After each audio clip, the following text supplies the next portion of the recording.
Hello there, world of tankers, and welcome to the channel. I'm your host, Burning Peak, and in today's video, we will be playing in the FV217 Badger. This is one of the highest damage per minute tanks in all of World of Tanks, featuring 4,363 with my current loadout. That is absolutely insane. Now, to be fair, we are running a Bond Rammer, but if you are going to run a Bond Rammer on any tank, this is by far one of the most important vehicles to run it on. Not only does the Badger have incredible DPM, but it also has stupid good accuracy and very, very good aiming time. Features 10 degrees of gun depression, 490 damage per shot, and almost 2,500 hit points because I am running improved hardening. So, yeah, this is a pretty capable vehicle we have in front of us. Now, that's not to say the Badger doesn't have weaknesses. Artillery love to eat this vehicle's weak roof and engine deck for breakfast. And this tank does fall apart when high pen shells are aiming at it. But at the same time, I can tell you for a fact that if you can get this vehicle into a hull down position and use that DPM with only a 6.6 second reload, it is by far one of the deadliest vehicles you will run into in the game. Everybody talks about the Bliskavica. Everybody talks about the Bliskavica. I don't know how to pronounce that tank's name. I still don't. But everybody talks about the NZ70 and its stupid DPM, almost 5,000, when you play it in a frontline position. But the thing about that vehicle is that it doesn't have nearly the health the Badger does, and it also can't, like, sit more than 100 meters away, or you're going to lose all of that effective DPM by about 30%. Where the Badger, you can actually stay pretty far back, and, well, your DPM is still going to be exactly the same. The penetration is pretty good on this vehicle. You got 270 on the standard, 320 on the gold. It's not the best gold rounds, I'll admit that right now. It is one of the downsides this vehicle has, but it's understandable, because to make up for the poor pen, you are literally slinging shells every 6.6 seconds. You do have nice HE, though, 130 mils of pen, dealing 620 damage. So if you do have the opportunity to get any lightly armored vehicles that you are possibly able to high explosive pen in your sights, you're obviously able to do quite a bit. As we can see, the mobility is okay. I'm chilling at 34 kilometers per hour right now. I am running a T3 turbo, giving me better on-movement dispersion, while also buffing my reverse and overall top speed. Unfortunately, E100 kinda, bruh, and then he gets mad at me. Bruh, that wasn't even my fault. What are you talking about, bro? Oh, man. Alright, well, let's keep on going up. Oh, boy, our Kampfpanzer literally just got completely nukered. Well, that's not necessarily great. We got a bounce, but that is indeed a Yag. Oh, the Yag shot. Okay, well, let's aim it on the Yag's lower plate, and there you go. 465 damaging shell. Yag gets hit by the E100 as well. No, not able to hit him yet, but if we back up a teeny bit, maybe, just maybe. Perfect! Look at that. As we can see, the accuracy on this vehicle is surprisingly, not surprisingly good, but it is very good. And when you're able to work it properly, you can just roll through armor and hit a lot of weak spots with 0.26 dispersion. Kind of insane. So let's make our way on up over here. And I'm going to load gold, because that is a 2790. We all know how dangerous 2790s are. I would love to shoot that Badger. Unfortunately, our E100 kind of got in our way there, and he's still kind of in our way. But we get a nice shell into the 2790, which is always quite nice. Badger is now indeed poking. I'm not too worried, though. We're going to slam a shell into his lower plate. You'll notice the Badger lower plate is quite strong, and you're going to want to load gold to actually confidently cut through it. We're able to get a shell into the enemy 2790, and at this point, I'm actually, oh boy. Yeah, I'm glad I didn't repair the stun there, because we just got hit again.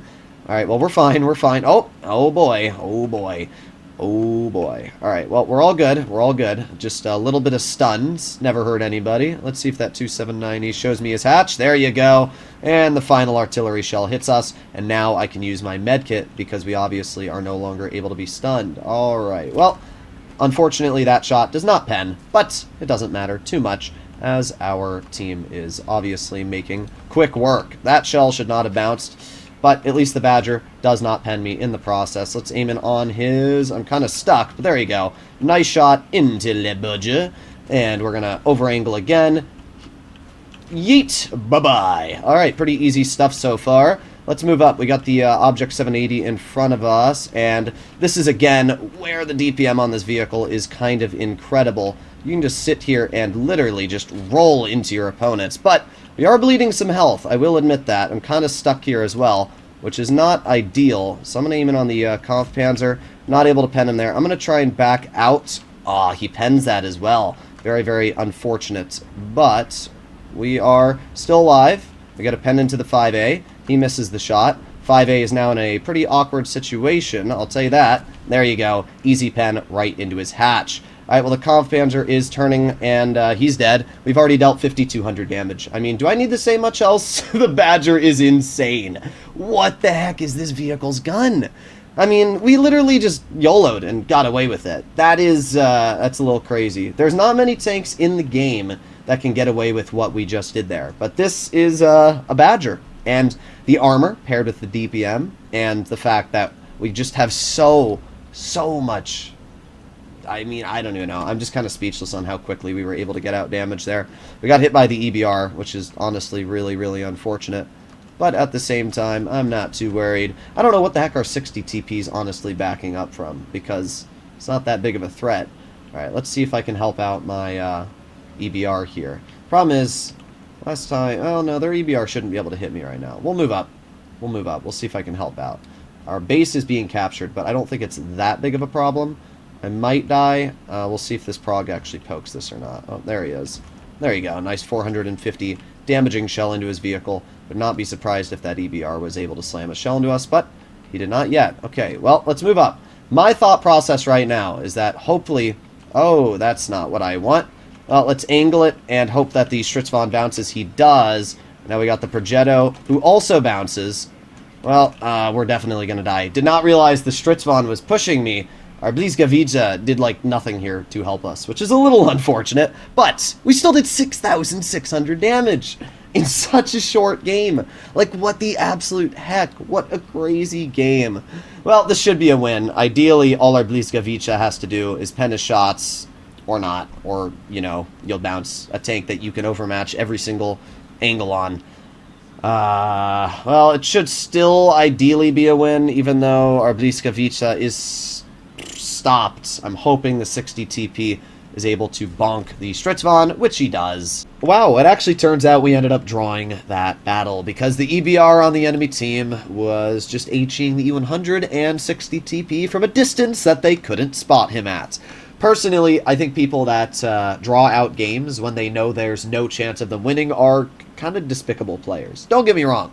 I love a hero story where the underdog and a low health light is able to kill two big heavies and win.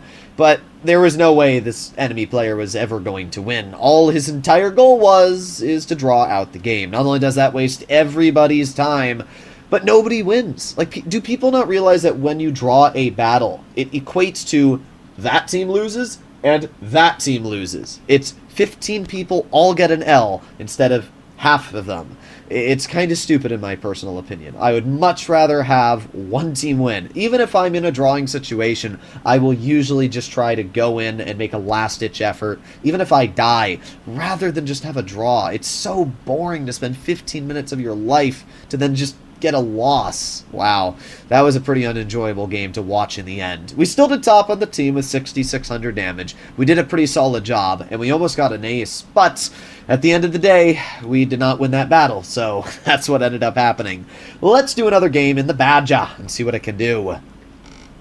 Alrighty, we are on Sand River. The enemy team only has one artillery, a Boss Chateau, and a 155. It's always the auto-loading one. Ironically, the last game we played, artillery really didn't do all too much to us. I'm guessing that's because it was hitting my front rather than the top of my tank. Just from the angle he was sitting at, he didn't have the trajectory to hit me on the roof. But that's more than fine with me.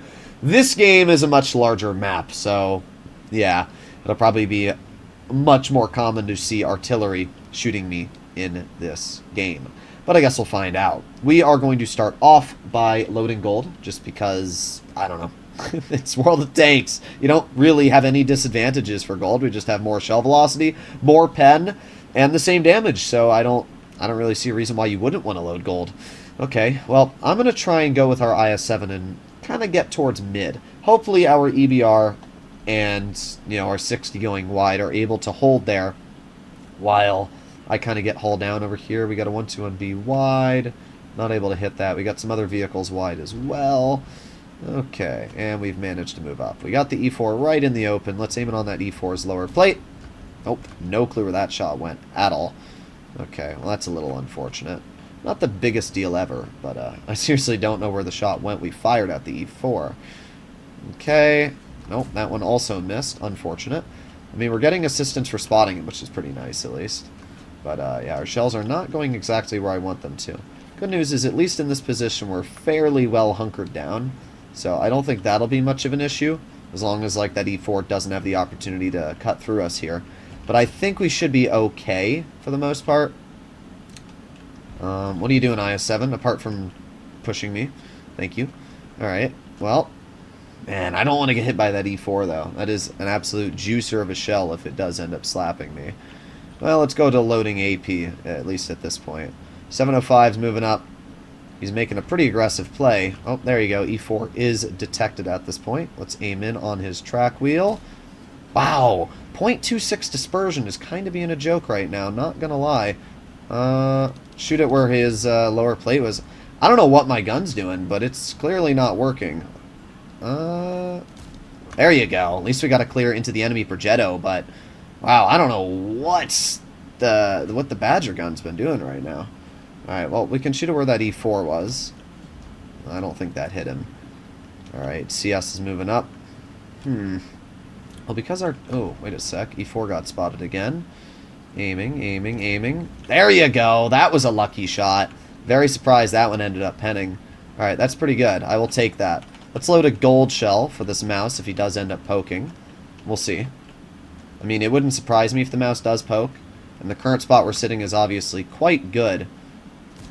Oh, really? I mean, there's no way this E5 pens me. And he just got bled an absolute crap ton by that 60. So I don't think that was worth it for you, dude.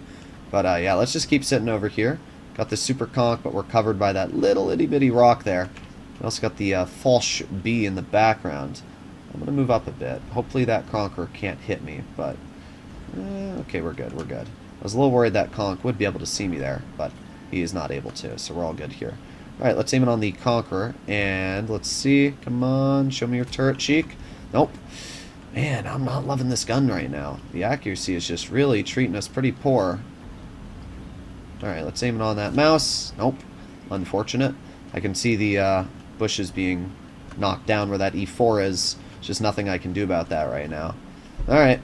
Well, this should be a pretty good spot to kind of chill and wait and see what happens. If that super conch makes a play, he really can't do anything to us, and the mouse isn't really a threat either. So we can just kind of wait here. At this point, I think I'm going to try and move up a bit. I don't really see a reason not to. I mean, it just looks like not much is going on here. And I feel like I can get away with making a bit of an aggressive play. So we get a shell into the enemy mouse. My teammate gets a shell into the mouse. Not able to finish him off. And we're getting shot at by the Falsch B, of course. Literally, the moment I make a single play, we've got people shooting at me. Oh, well. I mean, we're still pretty healthy, which is nice. And we're doing okay. The super conch gets shot, and he's actually dead, which is pretty good. Alright, well, I'm thinking about turning around and going towards our spawn. This is just one of those games where you really don't have the opportunity to deal much damage, you know? You're in a vehicle where you got to be a little passive, the E4's in the back. Oh well, I can't really say too much about this game so far. Kind of hoping we can send possibly the CS63 and Object 277. This is where having that turbo is going to be a little bit nicer. But I guess we'll see. That 277's getting himself nuked already. So by the time we get there, he might already be bled a lot of his health. Alright, let's push up and let's aim it on the CS. Aiming. There you go. Nice 400 damage shot into the CS63. And I'm just going to keep moving up. I'm not really worried about the Foch or anything like that. These buildings are going to take too long to destroy. But that's not too much of a problem. Let's just keep going. I don't really think the CS can get away from me. I mean, what's he going to do? We're just going to keep on breaking these buildings. Eventually, he's going to be in a pretty awkward situation. And there you go. I was kind of hoping that ram would kill him. Come on, kill him. Bruh. Really? Oh well. I'm just going to leave him right here for our E4 to clear. I'm hoping that it does do the trick. Oh, actually, that might work even better. Yeah, beautiful. Alright, scraped him off. He's dead. Let's move up. I don't even really feel bad about bleeding some health there because, as I said, there's just not much left on their team at this point. So I'm kind of hoping, yeah, to get a little bit more. We did okay. 2,200 damage, 1,097 assisted. Their team just got absolutely steamrolled, and as usual, steamrolls mean that you're not going to get much damage out. So I guess let's load a gold shell and see if we can possibly get this 430. There he is, and nah, there's no way that was ever going to hit. The Badger gun is weird. It's got .26 dispersion, and, you know, it's this incredibly accurate vehicle. Oh, wait a sec. Wait a sec. I did not notice the Foch over here. All right, well, I'm probably going to die. But, really, again. All right, well, thank you, IS-7. I appreciate it. All right, the IS-7 kind of just saved me there. Wow. I guess our premium is not enough to cut through the Foch. Okay, well, I was about to go AFK, and then the Foch popped up in front of me, like, what? I can't believe that, our shot missed his lower plate, though. I was expecting to die, and was just hoping to get that pen out, but, yeah, I don't know, the Badger's weird. It's got this really accurate gun on paper, this super good aiming time, but I don't know, the gun just seems to be hella mid on its actual accuracy, like, we shot so many shells there on that E4 that should have penned, and they didn't. And even on that Foch there, we aimed it forever on his lower plate, and still didn't end up penning his tank. My guess is, which I didn't take a look at, but the on-movement dispersion values of this vehicle must be pretty dang poor. Either way, we still did pretty good. For the 2 games we played, we averaged 4,400, so it's not like that was a bad game, and we still got 1,000 assistance, so not too bad. The Badger is what I would say an incredibly dangerous vehicle, and if the enemy does make mistakes, oh boy, they're going to regret it when driving in front of this tank.